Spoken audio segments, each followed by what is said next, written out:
প্রেমানন্দ মহারাজজির এই কথাটা খুব মন দিয়ে শোনো। पीठ में दर्द है तो बाबा जी इसको क्या करे? बाबा जी क्या करे? जैसे किसी को रोग है, किसी को दर्द है, तो डॉक्टर के पास जाए। आशीर्वाद से नहीं ठीक होता।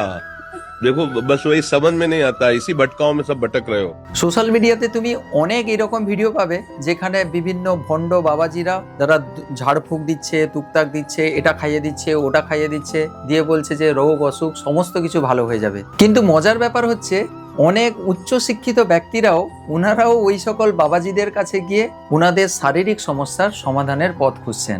মহারাজজি ভিডিওতে পরিষ্কার এই কথাটি বললেন যে তোমার শারীরিক সমস্যা হলে, শারীরিক কোনো অসুস্থতা থাকলে তাহলে ডাক্তারের পরামর্শ নাও, ডাক্তারের কাছে যাও। এই সকল বাবাজিরা কিন্তু এর জন্য কোনো সমাধান দিতে পারবেন না। ভিডিওটি অবশ্যই তাদের কাছে শেয়ার করে দাও যিনারা এই সকল ভণ্ড বাবাজিদের ভীষণভাবে বিশ্বাস করেন, কারণ ওনারা যতদিনে নিজেদের ভুলটা বুঝে উঠবেন ততদিনে কিন্তু আর সময় থাকবে না নিজেদের রোগ সারানোর জন্য।